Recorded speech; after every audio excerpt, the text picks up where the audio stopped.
Mirram The Kangaroo and Warreen The Wombat.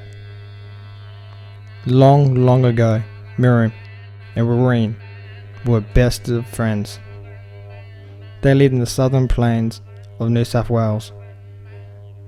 They liked to fish and hunt together and were never far apart from one another. Warreen had a good camp with a weatherproof gunya made of bark and leaves. Mirram preferred to live in the open air and slept under the night sky. Sometimes Warreen would leave his gunya and join Mirram in the open. One day, a great rain fell on the thirsty plains, soaking the land and the animals. Warreen retired to his comfort of his gunya, built a fire and laid down warm and dry. He enjoyed listening to the rain on the roof. The rain fell heavily on Mirram's fire and it was soon put out. He became very wet and cold and hoped his friends would ask him to share the comfort of his gunya. Mirram waited and waited, but his friend did not call out to him. Mirram became so wet with the water streaming down his body. He looked miserable. Still, Warreen ignored him.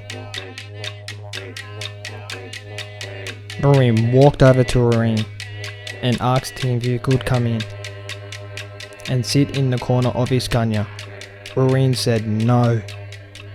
That was where he wanted to put his feet. Warreen moved so he was in front of the fire and spread out his arms and legs, so there was no room for Mirram.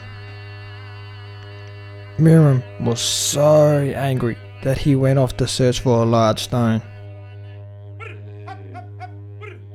He found one in the mud and then, quietly, he struck Warreen with a terrible blow to the forehead.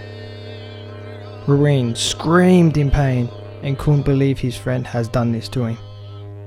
His forehead was very bruised and his brow was now very flat. Warreen wanted to get his revenge. He waited till Mirram had turned his back and then grabbed his spear and threw it with all his might at Mirram.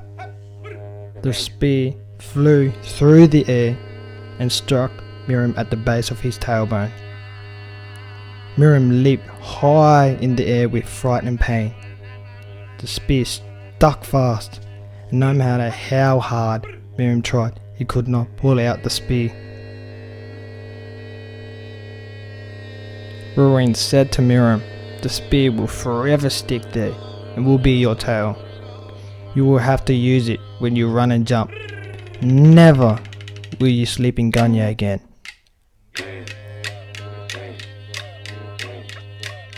And so it became about that Warreen has a flat forehead and lives in a deep dark burrow in the ground.